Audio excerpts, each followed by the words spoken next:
আজকে ইনশাআল্লাহ তাআলা একটি গুরুত্বপূর্ণ বিষয় নিয়ে কথা বলবো। তৌফিক ইল্লা বিল্লাহ আলাইহি তাওয়াক্কালতু ওয়া ইলাইহি উনীব। যে বিষয়টির সাথে আজকের এই মাস, সমসাময়িক প্রেক্ষাপট এবং বিশ্ব জড়িত আছে। আল্লাহ পাক আমাদের সবাইকে আলোচনা শুনে বুঝে আমল করার তৌফিক এনায়েত করুন, আমিন। তো আমি আলোচনা শুরু করতে যাচ্ছি একটা মূল জায়গা থেকে, যে মুসলিম উম্মার বা মুসলিম জাহানের একজন জাতির পিতা আছেন, তার নাম কি? মাশাআল্লাহ, ইব্রাহিম আলাইহিস সালাম। ইব্রাহিম আলাইহিস সালামের দুইজন সন্তান, একজন ইসমাঈল আলাইহিস সালাম, আরেকজন ইসহাক আলাইহিস সালাম। আলোচনা একটু মন দিয়ে শুনতে হবে, কোনো অংশ যদি মিস করে ফেলেন তাহলে হয়তো বুঝতে পারবেন না পরের অংশটা। আবুল আম্বিয়া ওয়াল মুরসালিন, অর্থাৎ নবীগণের পিতা ইব্রাহিম আলাইহিস সালামের দুইজন সন্তান। একজন সন্তানের নাম ইসমাঈল আলাইহিস সালাম, আরেকজনের নাম ইসহাক আলাইহিস সালাম। ইসমাঈল আলাইহিস সালাম জন্ম নিয়েছেন হাজরা আলাইহিস সালামের গর্ভে, আর হাজরা আলাইহিস সালামকে রেখে আসা হয়েছে কোথায়? মক্কায়। তো এখান থেকে ইসমাঈল আলাইহিস সালামের বংশ চলতে চলতে এক পর্যায়ে এই বংশে সর্বশেষ এবং চূড়ান্ত নবী মুহাম্মদ সাল্লাল্লাহু আলাইহি ওয়াসাল্লামের জন্ম হয়।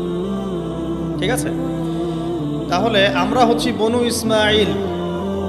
ইসমাঈল আলাইহিস সালামের বংশের পুরো সিলসিলায় একজন নবী পাওয়া যায়, তিনি হচ্ছেন আমাদের নবী মুহাম্মদ রাসূলুল্লাহ সাল্লাল্লাহু আলাইহি ওয়াসাল্লাম। আর আরেকজন সন্তান ইব্রাহিম আলাইহিস সালামের, তার নাম কি? ইসহাক আলাইহিস সালাম। ইসহাক আলাইহিস সালাম জন্মগ্রহণ করেছেন সারা আলাইহিস সালামের গর্ভে। আমরা বুঝতে পারলাম যে নবীগণের একাধিক স্ত্রী ছিল। পশ্চিমা সভ্যতা আমাদেরকে শিখিয়েছে যে একজন সৎ ব্যক্তির একটাই স্ত্রী থাকতে পারে। একজন চরিত্রবান এবং সৎ ব্যক্তির একজন স্ত্রী থাকতে পারে। যার একাধিক স্ত্রী আছে তার চরিত্র ভালো না। এটা পশ্চিমারা আমাদেরকে শিখিয়েছে, এবং পশ্চিমা গোলক ধাঁধায় যারা নিজেদের দর্শন হারিয়ে ফেলেছে তারাও এই মতাদর্শে বিশ্বাস করে। তবে তারা এটা বিশ্বাস করে যে একজন স্ত্রী থাকলেও একাধিক মেয়ের সাথে শারীরিক সম্পর্ক রাখা ভালো।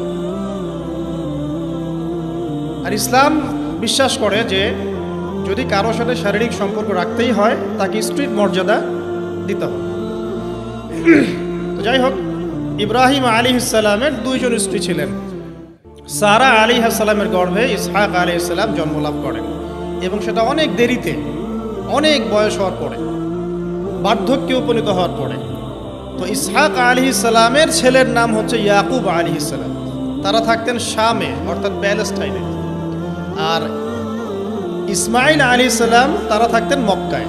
দুইটা জায়গা আপনি চিনতে পারছেন, প্যালেস্টাইন আর একটা হচ্ছে মক্কা। মক্কা ইসমাঈল আলাইহিস সালাম, যার সিলসিলায় মুহাম্মদ সাল্লাল্লাহু আলাইহি ওয়াসাল্লাম, আমরা যার উম্মত। আর ওই যে প্যালেস্টাইন, শাম দেশ, সিরিয়া, জর্ডান, লেবানন, প্যালেস্টাইন, এই জায়গাটাকে বলা হয় শাম। এই প্যালেস্টাইনে ইসহাক আলাইহিস সালাম, যিনি সারা আলাইহিস সালামের গর্ভে জন্ম নিয়েছেন। ঠিক আছে, ওকে। এবার ইসহাক আলাইহিস সালামের পরবর্তী জেনারেশন, তার নাম হচ্ছে ইয়াকুব আলাইহিস সালাম। আর ইয়াকুব আলাইহিস সালামের আরেকটা নাম হচ্ছে ইসরাঈল। কি নাম? ইসরাঈল। এই কারণে ইয়াকুব আলাইহিস সালামের বংশধরদেরকে বলা হয় বনু ইসরাঈল। এবার বুঝতে পারছেন বনু ইসরাঈল কাদেরকে বলা হয়? আচ্ছা, এখন এই ইয়াকুব আলাইহিস সালামের অনেক সন্তান ছিলেন। সূরা ইউসুফ পড়ে দেখেন, 11-12 জন পুত্র সন্তান ছিলেন, বা 13 জনের কথা এসেছে, আরও থাকতে পারে, আল্লাহু আ'লাম। এখানে এতটুকু এসেছে। ইউসুফ আলাইহিস সালাম তার একজন সন্তান, ঠিক আছে, যাকে তার ভাইরা কুয়ায় ফেলে দেয়। ঠিক আছে, কুয়ার থেকে ইউসুফ আলাইহিস সালাম চলে গেলেন মিশরের রাজার বাসায়। এটা তো পড়েছেন। আচ্ছা, আমি কিন্তু ডিটেলস বলতে পারবো না খুতবায়, শুধু লাইনগুলো টাচ করছি।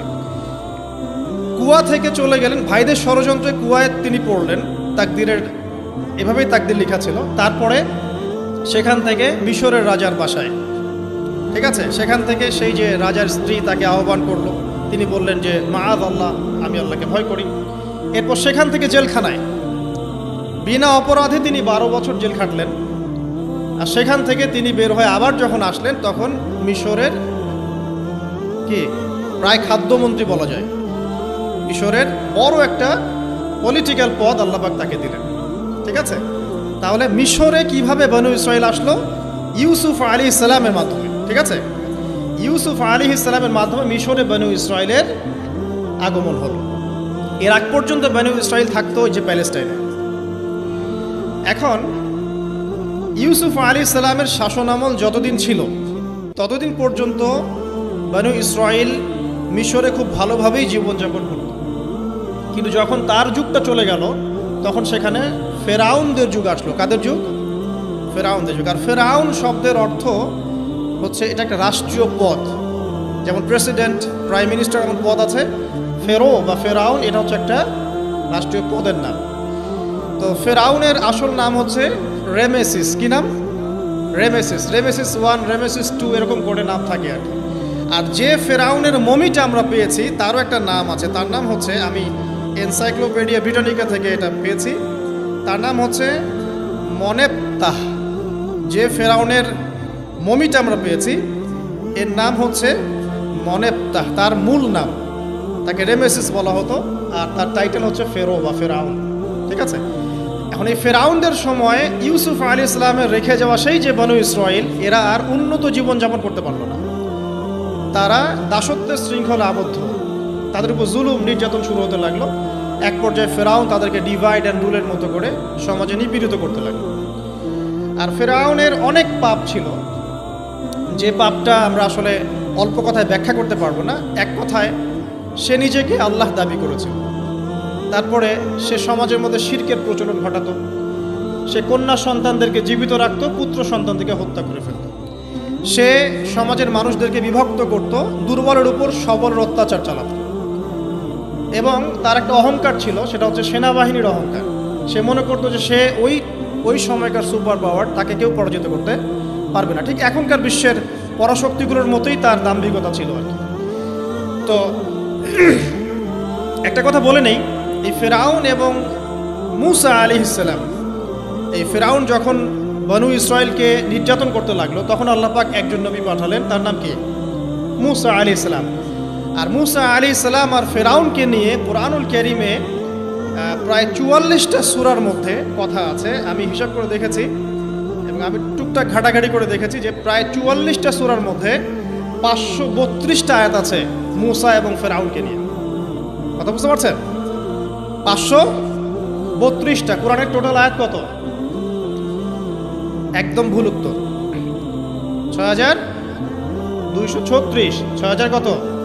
236। মতবিরোধ আছে, তবে 6236টা আয়াতের পক্ষে শক্ত দলিল আছে। তো এটাকে পার্সেন্টেজ দিয়ে করবেন, যারা ম্যাথামেটিক্স পারেন তারা তো খুব সহজেই পারবেন। তো পার্সেন্টেজ করলে দেখবেন যে 8.53% আয়াত মূসা এবং ফেরাউনকে নিয়ে। 100%-এর মধ্যে প্রায় 8.5 বা 9% আয়াত কাকে নিয়ে?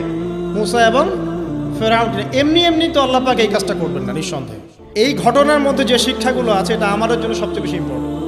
এই জন্য এত বেশি আয়াত নাজিল করা হয়েছে।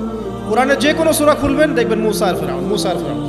কী কারণ? এমনি এমনি নিঃসন্দেহে শেষ জামানে আমরা যারা বাস করব তাদের জন্য এই ঘটনার মধ্যে বিশাল কিছু শিক্ষা আছে। শিক্ষাগুলো আমরা ইনশাআল্লাহ আজকে জানব। তো এখন মূসা আলাইহিস সালাম এই ফেরাউনের যুগে জন্ম লাভ করলেন। তবে ফেরাউনকে জ্যোতিষীরা বলেছিল আগেই যে ওই শাম দেশ থেকে একটা আগুন আসছে যে তোমার সিংহাসনকে পুড়িয়ে ফেলবে।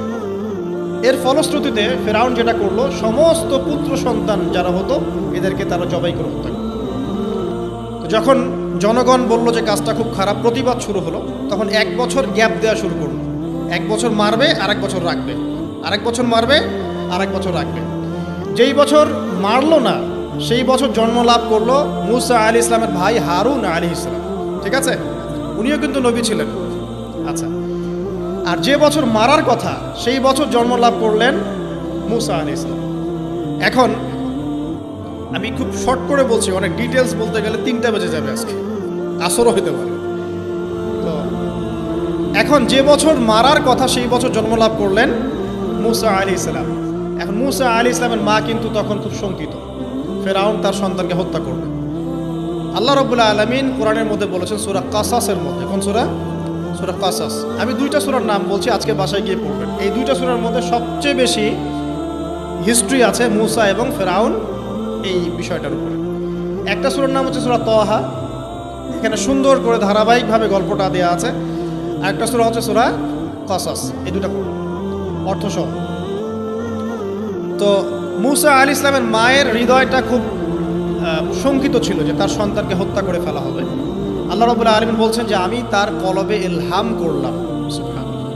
আল্লাহ পাক তার মায়ের কলবের মধ্যে ইলহাম, মানে কি? ইলহাম হচ্ছে আল্লাহর পক্ষ থেকে প্রত্যাদেশ না, ওহী না, কিন্তু একটা বুঝ বা একটা নূর, একটা তাজাল্লি, একটা বসিরা ঢেলে দেওয়া। এটা কিন্তু নবুয়ত না, একটা কাজের চেতনা বা দৃঢ়তা আল্লাহর পক্ষ থেকে ঢেলে দেওয়া। তার মায়ের কলবের মধ্যে আল্লাহ রাব্বুল আলামিন ইলহাম করলেন যে তুমি তোমার সন্তানটাকে সিন্দুকের মধ্যে ভরে ভাসিয়ে দাও নীল নদে। এখন তার মায়ের কলব, তার মায়ের হৃদয় ছটফট করতে লাগলো, কারণ কোনো মাই তো চাইবে না তার সন্তানকে এভাবে ভাসিয়ে দিতে। আল্লাহ পাক বলছেন যদি না আমি তার হৃদয়টাকে শক্ত করতাম তাহলে সে বিচলিত হয়ে পড়ত। আল্লাহ পাক তার হৃদয়টাকে শক্ত করলেন, সে বিচলিত হলো না, সন্তানকে ভাসিয়ে দিল। এবার সন্তান ভাসতে ভাসতে ভাসতে কোথায় যাচ্ছে? যেখানে ফেরাউনের স্ত্রী গোসল করছে। কথা কি বুঝতে পারছেন? খুব চমৎকার হিস্ট্রি কিন্তু গল্পটা। এবং গল্প মানে এখানে আসলে গাল গল্প না, এগুলো সত্য ঘটনা। এক একটা বর্ণ তেমন সত্য যেমন সূর্য পূর্ব দিক থেকে ওঠে এবং পশ্চিমে ডোবে, এটা যেমন সত্য, এর এক একটা বর্ণ সত্য। এগুলো কোনো গাল গল্প নয়। এবার ফেরাউনের স্ত্রী আসিয়া সে সিন্দুক পেয়েছে। মূসা আলাইহিস সালামকে আল্লাহ পাক বলছেন যে আমি মূসা আলাইহিস সালামের চেহারার মধ্যে মোহাব্বত বা ভালোবাসা ঢেলে দিয়েছিলাম। তার চেহারা যেই দেখতো তাকে ভালোবাসত, বুঝছেন? ভালোবাসা ঢেলে দিয়েছে।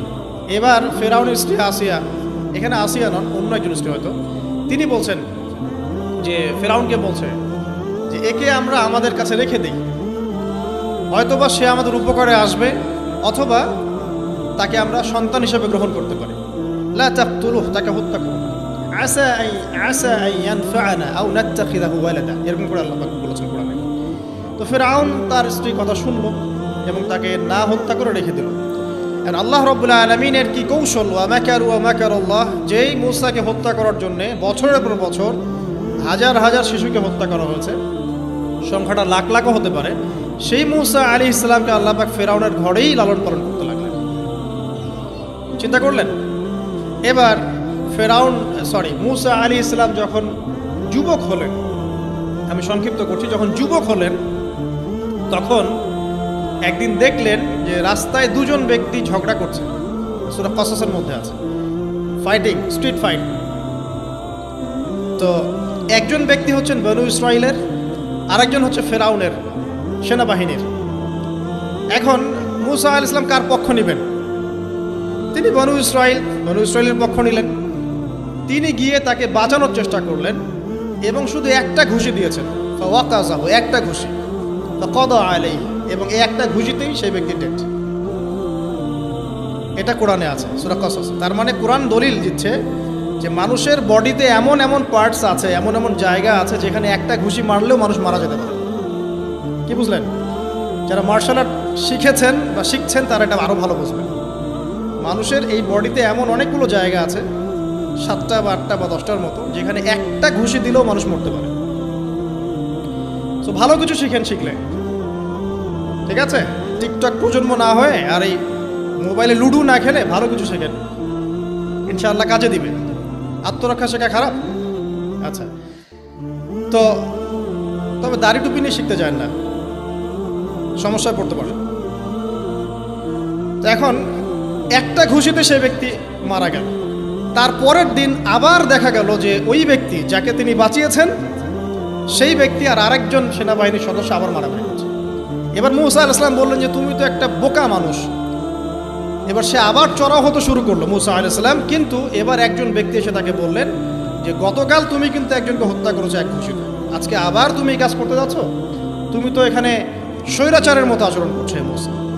মুসা আলাইহিস সালাম তখন আল্লাহর কাছে ক্ষমা চাইলেন, আল্লাহর কাছে ক্ষমা চাইলেন, বললেন ইন্নাহু হাযা মিন আমালিশ শাইতান, এটা তো শয়তানের মতো কাজ, শয়তানের কাজ হয়ে গেল। রব্বিক ফিরলি, আল্লাহ আমাকে মাফ করে দিন। ফাগফার আল্লাহ, আল্লাহ পাক বলছেন আমি তাকে মাফ করে দিলাম।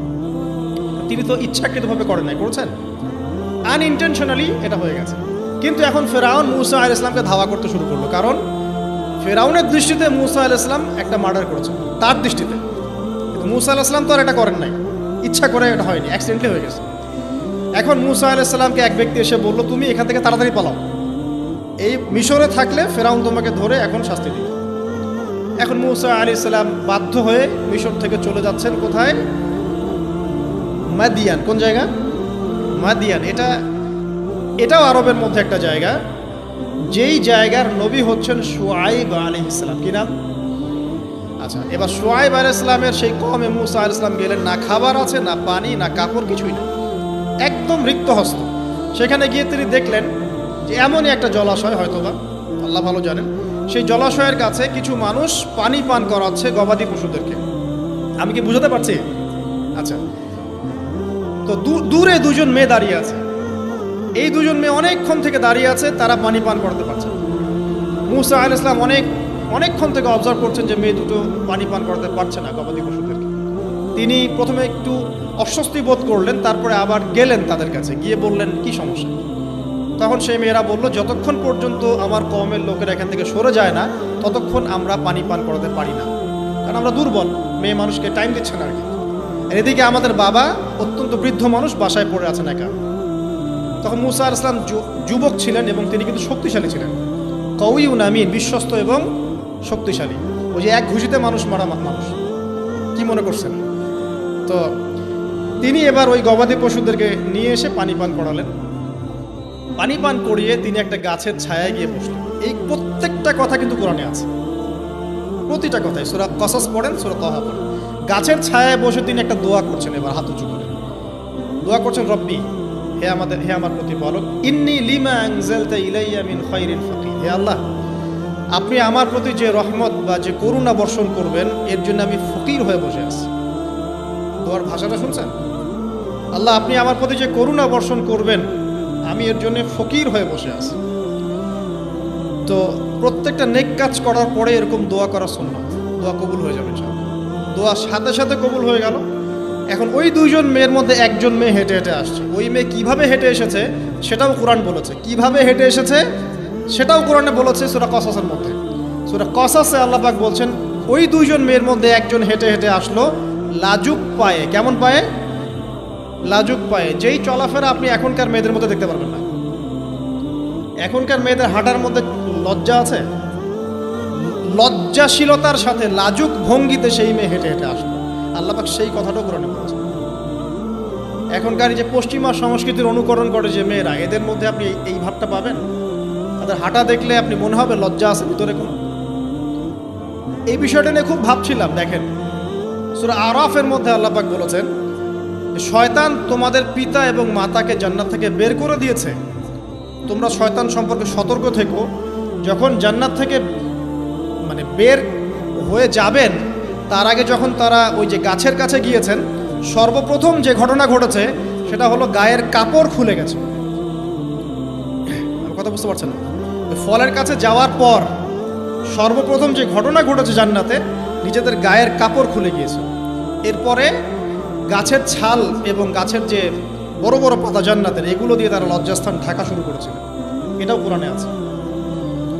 এখন আল্লাহ পাক যখন নামিয়ে দিচ্ছেন দুনিয়াতে, আদম সন্তানদেরকে আল্লাহ পাক বলছেন যে তোমরা শয়তান সম্পর্কে সতর্ক থেকো, শয়তান কিন্তু তোমাদের পিতা মাতার কাপড় খুলে নিয়েছিল। কথা বুঝতে পারছেন? এখন খেয়াল করে দেখেন যে কাপড় খুলে নেওয়া দরকার হচ্ছে না, মানুষ অটোমেটিক কাপড় খুলে দিচ্ছে। কথা কি বুঝতে পারছেন? মনে করে একটা এক্সাম্পল দিই, আল্লাহ না করুক, ধর এই মাঠের মধ্যে 1 লক্ষ মানুষকে জড়ো করে এই মাঝখানে শহীদ মিনারের কাছে যদি আপনাকে কেউ জোর করে 10 জন মানুষ ধরে কাপড় খুলতে চায়, আপনার কেমন লাগবে? চিন্তা করেন, পুরুষ হিসেবে চিন্তা করেন, মহিলা কথা বাদ দেন। আপনি তো পুরুষ, আমাদের কি ভালো লাগবে? আমাদেরকে যদি বলে যে মেরে ফেলবো অথবা কাপড় খুলতে হবে, কোনটা নিবা? আপনি বলবেন হয়তো মারে ফেলতাও ভালো, তাই না?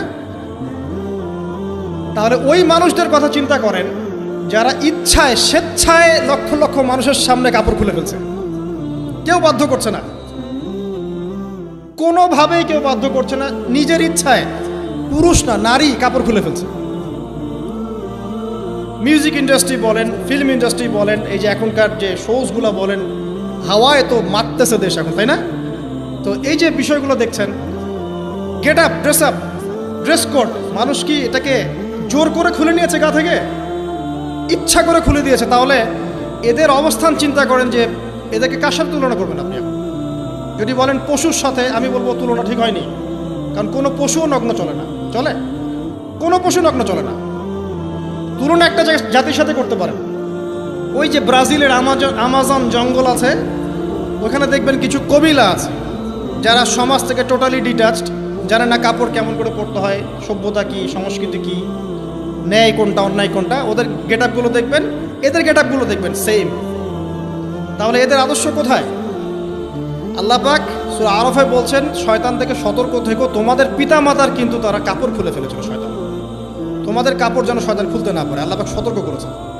এখন আপনি খেয়াল করে দেখবেন, জোর করে না, স্বেচ্ছায় মানুষ কাপড় খুলে ফেলছে, এবং তারা পুরুষ না নারী। তো যে জায়গায় আসছিলাম, ওই মেয়ের হেঁটে আসাটা আল্লাহ রাব্বুল আলামিন ব্যাখ্যা করেছেন। সেই মেয়ে, দুইজন মেয়ের একজন মেয়ে হেঁটে হেঁটে আসছে মূসা আলাইহিস সালামের কাছে লাজুক ভঙ্গিতে, লজ্জায় মুখ নত করে, লজ্জাশীলতার সাথে এসে বলছেন যে আমার বাবা আপনাকে ডাকছে। তার বাবাকে? শুআয়ব আলাইহিস সালাম, আমার বাবা আপনাকে ডাকছে। এবার তিনি গেলেন শুআয়ব আলাইহিস সালামের কাছে, গিয়ে তার কিসসা বা কাহিনীটা বললেন। শুআয়ব আলাইহিস সালামও কিন্তু একজন নবী এবং জবরদস্ত নবী। বলে রাখি, শুআয়ব আলাইহিস সালামের কওম সর্বপ্রথম সেই কওম যাকে ভূমিকম্প দিয়ে ধ্বংস করা হয়েছিল।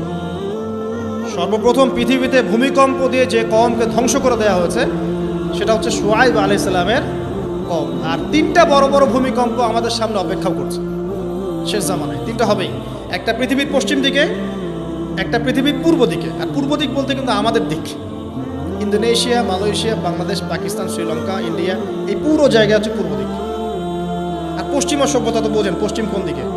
আর একটা হবে পৃথিবীর মাঝখানে। মাঝখান কোনটা? এই যে জাজিরাতুল আরব, এখানে একটা হবে। এটা হবেই, কোনো বিজ্ঞানী ঠেকাতে পারবে না। তো শুআয়ব আলাইহিস সালামের কওম সেই কওম যাকে ভূমিকম্প দিয়ে ধ্বংস করা হয়েছিল। তো এখন মূসা আলাইহিস সালাম তার কাছে গিয়ে তার ঘটনাগুলো বললেন। শুআয়ব আলাইহিস সালাম তাকে বললেন, ঠিক আছে, আমার মেয়ের একটা দাবি। আমার মেয়ে বলেছে যে তুমি হচ্ছ বিশ্বস্ত এবং শক্তিশালী, তোমাকে যেন আমি আমার কাজে নিয়োগ করি। আসলে মেয়ে বাবাকে ইঙ্গিত একটা মানে মনের ভাব ব্যক্ত করছে। তখন তার বাবা সেই ভাবটা বুঝতে পেরেছেন। তিনি বলেছেন, ঠিক আছে, আমি আমার এই মেয়ের সাথে তোমাকে বিয়ে দিব।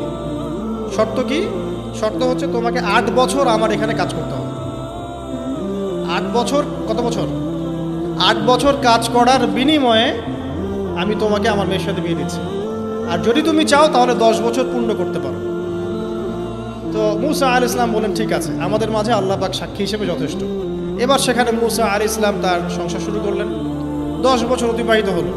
তারপরে এখন মিশরে ফিরে যাওয়ার পালা। মূসা আলাইহিস সালাম তার স্ত্রীকে নিয়ে কোথায় যাচ্ছেন এখন?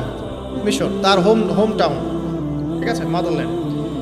কিন্তু যাত্রা পথে তুয়া উপত্যকায় বিভিন্ন কিতাবে এসেছে তার স্ত্রীর প্রসব বেদনা শুরু হয়। তখন তিনি আগুন তালাশ করতে থাকেন। আগুন তালাশ করতে করতে আস্তে আস্তে তিনি এমন একটা জায়গার দিকে চলে যান, তুয়া উপত্যকায়, যেখানে দেখেন যে গাছের উপর আগুন জ্বলছে। এবং তখন আগুনকে ফলো করতে করতে হঠাৎ তিনি এক গায়েবী আওয়াজ শুনতে পান। আওয়াজটা হচ্ছে এমন, আমি একটু পড়ে শোনাই। আওয়াজটা হচ্ছে এমন যে, ইন্নী আনা রব্বুক ফাখলা'না আলাইক ইন্নাকা বিল ওয়াদিল মুকদ্দাস তুর। এই আওয়াজটা আল্লাহ পাকের। কার আওয়াজ? সুবহানাল্লাহ। আল্লাহ পাক মূসা আলাইহিস সালামের সাথে কথা বলছেন এই জায়গায়। আল্লাহ পাক বলছেন, নিশ্চয়ই আমি তোমার রব, তোমার জুতা খুলে ফেলো, কারণ তুমি একটা পবিত্র উপত্যকায় আছো। চিন্তা করতে পারেন? ওয়া আনা ইখতারতুকা, এবং আমি তোমাকে বাছাই করেছি হে মূসা, ফাসতামি' লিমা ইউহা, তুমি খুব মনোযোগ দিয়ে শোনো আমি তোমার কাছে যা ওহী করছি এটা মনোযোগ দিয়ে শোনো। ইন্নানি আনা আল্লাহ, নিশ্চয়ই আমি আল্লাহ। আল্লাহ বলছেন ইন্নানি আনা আল্লাহ, নিশ্চয়ই আমি আল্লাহ। লা ইলাহা ইল্লা আনা, আল্লাহ বলছেন আমি ছাড়া কোনো ইলাহ নেই। ফা'বুদনি, আমার ইবাদত করো। ওয়া আকিমিস সালাতা লিযিকরি, আমার স্মরণের জন্য সালাত কায়েম করো। ইন্নাস সাআতা লাআতিয়াতুন, নিশ্চয়ই কিয়ামত অবশ্যই আসবে। আকাদু উখফিহা, আমি এটাকে গোপন রেখেছি। লিতুজজা কুল্লু নাফসিন বিমা তাসআ, যাতে করে প্রত্যেক নফসকে তার প্রতিদান দেয়া যায়। ফালা ইয়াসুদ্দান্নাকা আনহা মান লা ইউমিনু বিহা ওয়াত্তাবা হাওয়াহু ফাতারদা, যারা প্রবৃত্তির অনুসরণ করে তারা যেন তোমাকে এই বিষয়টার প্রতি ঈমান আনা থেকে দূরে রাখতে না পারে। আল্লাহ পাক এই পর্যন্ত বললেন। এরপর আল্লাহ বলছেন ওয়া মা তিলকা বিয়ামিনিকা ইয়া মূসা, মূসা তোমার ডান হাতে এটা কি? মূসা আলাইহিস সালাম বলছেন যে ক্বালা হিয়া আসায়া, এটা আমার লাঠি। তার সাথে কি ছিল? একটা লাঠি। আতাওয়াক্কাউ আলাইহা ওয়া আহুশু বিহা আলা গনামি ওয়া লিয়া ফিহা মাআরিব উখরা, এই লাঠি দিয়ে আমি গাছের ডাল ছাটি, গবাদি পশুদেরকে চড়াই, এছাড়া আমি আমার বিভিন্ন কাজে লাঠি ব্যবহার করি। আল্লাহ পাক বলছেন ক্বালা আলকিহা ইয়া মূসা, মূসা এটা নিক্ষেপ করো দেখি, হাত থেকে ছুঁড়ে মারো। মূসা আলাইহিস সালাম ছুঁড়ে মারলেন। ফাআলকাহা, তিনি ছুঁড়ে মারলেন। ফাইযা হিয়া হাইয়াতুন তাসা, সাথে সাথে লাঠিটা ছোটাছুটি শুরু করলো সাপের মতো। অন্য সূরায় আছে এই দৃশ্য দেখার সাথে সাথে মূসা আলাইহিস সালাম উল্টা দিকে দৌড় দিয়েছিলেন। স্বাভাবিক, ভয় পাওয়া স্বাভাবিক। তো তখন আল্লাহ পাক বলেছিলেন যে তুমি ভয় পেও না, আমার কাছে নবীগণ ভয় পায় না। ঠিক আছে, অন্য সূরা এগুলো আছে, আমি শর্ট করে বলছি। এরপরে আল্লাহ পাক বললেন ক্বালা খুযহা ওয়া লা তাখাফ, তুমি এটাকে ধরো, এটাকে ভয় পেও না। সানুঈদুহা সিরাতাহাল উলা, তুমি ধরা মাত্রই সেটা আবার লাঠিতে রূপান্তরিত হবে। আরেকটা কাজ করো, ওয়াদমুম ইয়াদাকা ইলা জানাহিক, তোমার হাতটাকে বগলের নিচে নিয়ে যাও। তাখরুজ বাইদা মিন গায়রি সু, এটাকে বের করো, তারপর দেখবে এটা স্বচ্ছ আলো প্রদান করবে। বগলের মধ্যে হাত নিয়ে আসো, হাতটাকে বের করো, দেখবে হাত থেকে স্বচ্ছ আলো বের। এই দুইটা মুজিজা আল্লাহ পাক তাকে দিলেন। আয়াতাত উখরা, এটা আরেকটা নিদর্শন। তো এখানে কি হলো? মূসা আলাইহিস সালাম নবুয়ত পেলেন। Shortcut key? মূসা আলাইহিস সালাম কি পেলেন? নবুয়ত পেলেন। নবুয়ত পাওয়ার সাথে সাথে আল্লাহ পাক তাকে দুটো মুজিজা দিলেন। একটা হচ্ছে লাঠি, আর একটা কি? হাত বগল থেকে বের করলেই কি হবে? আলো বের হয়ে যাবে। এবার তার ডিউটি কি? আল্লাহ পাক ডিউটি দিচ্ছেন তাকে যে ইযহাব ইলা ফিরআউনা ইন্নাহু তাগা, এবার তোমার কাজ হচ্ছে তুমি ফেরাউনের কাছে যাবে, কারণ ফেরাউন সীমা লঙ্ঘন করেছে। তখন মূসা আলাইহিস সালাম বললেন রব্বি ইশরাহ লি সাদরি, আল্লাহ আমার বক্ষটাকে প্রশস্ত করে দিন। মানে আমার তো সেখানে যাওয়ার সাহস হচ্ছে না, আমি তো সেখানে ওদের দৃষ্টিতে একজন খুনের আসামি, ওদের দৃষ্টিতে ওরা তো আমাকে পেলে হত্যা করে ফেলবে। আল্লাহ পাক বলছেন কেল্লা, কখনো না, তারা তোমাকে হত্যা করতে পারবে না। তখন তিনি দোয়া করছেন আল্লাহ আমার হৃদয়টাকে প্রশস্ত করে দিন, ওয়া ইয়াসসির লি আমরি, আমার কাজকে সহজ করে দিন। ওয়াহলুল উকদাতাম মিন লিসানি, আমার লিসান, আমার জিহ্বায় জড়তা আছে আল্লাহ, এটাকে দূর করে দিন। ইয়াফকাহু কওলি, যাতে মানুষ আমার কথা বুঝতে পারে। এই দোয়া করলেন, কবুল হয়ে গেল। এবং আরও দোয়া করলেন যে ওয়াজআলি ওয়াজিরাম মিন আহলি, আমার পরিবারের মধ্য থেকে একজন ওজির দেন। ওজির মানে সহায়ক, যেটা হচ্ছেন হারুন আলাইহিস সালাম, যাতে করে আমরা কি করতে পারি? বেশি বেশি আপনার জিকির করতে পারি এবং আমাদের কাজ সহজ হয়। আল্লাহ রাব্বুল আলামিন তার ভাই হারুন আলাইহিস সালামকেও নবুয়ত দান করলেন, দুজন মিলে। এখন আল্লাহ পাক বলছেন ইযহাবা ইলা ফিরআউন, তোমরা দুজন ফিরআউনের কাছে যাও। ইন্নাহু তাগা, সে সীমা লঙ্ঘন করেছে। তবে ফাকুলা লাহু কাওলান লাইয়িনা, তার সাথে নরম সুরে কথা বলো। লাআল্লাহু ইয়াতাযাক্কারু আও ইয়াখশা, হয়তোবা সে উপদেশ গ্রহণ করবে অথবা আল্লাহকে ভয় করতে পারে। তো ডিউটি দেয়া হলো যে তোমাদের কাজ এখন এটা, এবং তোমাদের ভয় পাওয়ার কোনো কারণ নাই, সে তোমাদের কোনো ক্ষতি করতে পারবে না। তার কাছে যাও, মুজিজা দেখাও, আল্লাহর দিকে দাওয়াত দাও, লা ইলাহা ইল্লাল্লাহ। যদি সে দাওয়াত কবুল করে আলহামদুলিল্লাহ, যদি না করে তাহলে আমি আল্লাহ তার জন্য যথেষ্ট। এবার শর্ট করে নিয়ে আসি, মূসা আলাইহিস সালাম সেখানে গেলেন, যাওয়ার পরে ফিরআউনকে দাওয়াত দিলেন। অন্য আয়াতে সে বলেছিল যে আনা রব্বুকুমুল আ'লা, আমি তোমাদের মহান রব। ঠিক আছে, তো মূসা আলাইহিস সালাম ব্যাখ্যা করলেন আমি সেই রবের কথা বলছি যে রব আসমান সৃষ্টি করেছেন, জমিন সৃষ্টি করেছেন, যেভাবে তাওহীদের দাওয়াত দিতে হয় সব দিলেন। এরপরেও ফেরাউন সেটা গ্রহণ করল না। তখন মূসা আলাইহিস সালাম বললেন যদি আমি তোমাকে কোনো বড় নিদর্শন দেখাই তারপরেও কি বিশ্বাস করবে না? তখন ফেরাউন বলল যে দেখাও দেখি। তখন তিনি লাঠি ছুঁড়ে মারলেন, সাপ হয়ে গেল। এই দৃশ্য থেকে ফেরাউনের পরিবারের সবাই ভয় পেয়েছিল, কিন্তু পলিটিক্যাল স্বার্থে ফেরাউন বলেছিল যে সে একজন বড় জাদুকর, জনগণকে তো বোঝাতে হবে কিছু, নিজে ভয় পেলেও জনগণকে তো কিছু বোঝাতে হবে। সে জনগণকে বলছে আসলে সে একজন বড় জাদুকর, সে চাচ্ছে তোমাদের ন্যাশনের মধ্যে ফাটল সৃষ্টি করতে। তো এখন কি করা যাবে? পরামর্শ করা হলো, তার কাছের কিছু মানুষ থাকে না, তার মন্ত্রী পরিষদ যারা শয়তানিতে পিএইচডি করেছিল আর কি, তার ওকে পরামর্শ দিল যে একটা কাজ করা যাক, একটা বড় ময়দানে যাওয়া যাক, সেখানে আমরা বড় বড় জাদুকরদেরকে ডাকবো, এখানে একটা জাদুর ব্যাটল হবে, মোনাজারা হবে জাদু। সব বড় বড় জাদুকরকে ডাকা হলো মিশরের, এবং বলে রাখি যে জাদুবিদ্যা কিন্তু সত্য, সুলাইমান আলাইহিস সালামের সময় থেকে এটা চলে আসছে। হারুত এবং মারুত ফেরেশতাকে কিন্তু এর মধ্য দিয়ে পরীক্ষা করা হয়েছে মানব জাতিকে। যাই হোক, তো জাদু থেকে বাঁচার জন্য কোরআন এবং সুন্নাহর যে দোয়া কালামগুলো আছে এগুলো নিয়মিত পড়বেন ইনশাআল্লাহ। আল্লাহ পাক আমাদেরকে হেফাজত করুন, আমিন। তো আমি শর্ট করছি। তো এবার জাদুকররা একদিকে, মূসা আলাইহিস সালাম একদিকে। মূসা আলাইহিস সালামকে তারা বলছে তুমি আগে ছুঁড়ে মারবেন, আমরা ছুঁড়ে মারব। মূসা আলাইহিস সালাম বলছেন বাল আলকু, তোমরা ছুঁড়ে মারো। তখন তারা যখন তাদের লাঠিগুলো ছুঁড়ে মারলো, এগুলো সাপ হয়ে গেল। এটাকে চোখের ভেলকিবাজি ছিল। আল্লাহ পাক এই জাদুটাকে বলেছেন কোরআনে সিহরুন আযীম, বড় একটা জাদু করেছিল তারা। মানে তারা জাদুবিদ্যায় খুব পারদর্শী ছিল। এখন যেমন সায়েন্সের যুগ, তখন কিন্তু জাদুবিদ্যার যুগ ছিল, ঠিক আছে? তো মূসা আলাইহিস সালাম তারপর কিছুটা ভয় পেয়ে গেলেন। আল্লাহ পাক বলেন তুমি ভয় পেও না, বরং তোমার লাঠি ছুঁড়ে মারো, ইন্নাকা আনতাল আ'লা, তুমি বিজয়ী হবে ইনশাআল্লাহ তাআলা। এরপর মূসা আলাইহিস সালাম লাঠি ছুঁড়ে মারার সাথে সাথেই তার লাঠিটা যে সাপে রূপান্তরিত হলো, এই সাপটা বাকি সব সাপকে খেয়ে ফেলল। এই দৃশ্য দেখার সাথে সাথেই ওই জাদুকর যারা ছিল, সবচেয়ে বড় বড় জাদুকর, একটা সমাজে সবচেয়ে বড় বড় জাদুকর, সাথে সাথে মুসলিম হয়ে গেল। বললো যে ক্বাল আমান্না বিরব্বি হারুন ওয়া মূসা, আমরা মূসা এবং হারুনের রবের প্রতি ঈমান নিয়ে আসলাম। তখন ফিরআউন বলল যে ও আচ্ছা, তাহলে ইন্নাহু কাবীরুকুম আল্লামাকুমুস সিহর, তাহলে মূসাই হচ্ছে তোমাদের লিডার, যে তোমাদেরকে জাদু শিখিয়েছে। তাহলে পলিটিক্যাল লোকজনের কথাগুলো এরকমই হয়, সত্য কখনো স্বীকার করতে যাবে। তো তাহলে মূসাই মনে হয় তোমাদের চেয়ে বড় জাদুকর, তাহলে তোমাদের শাস্তি দিব এবার আমরা। কি শাস্তি? ওই যে শুলদণ্ড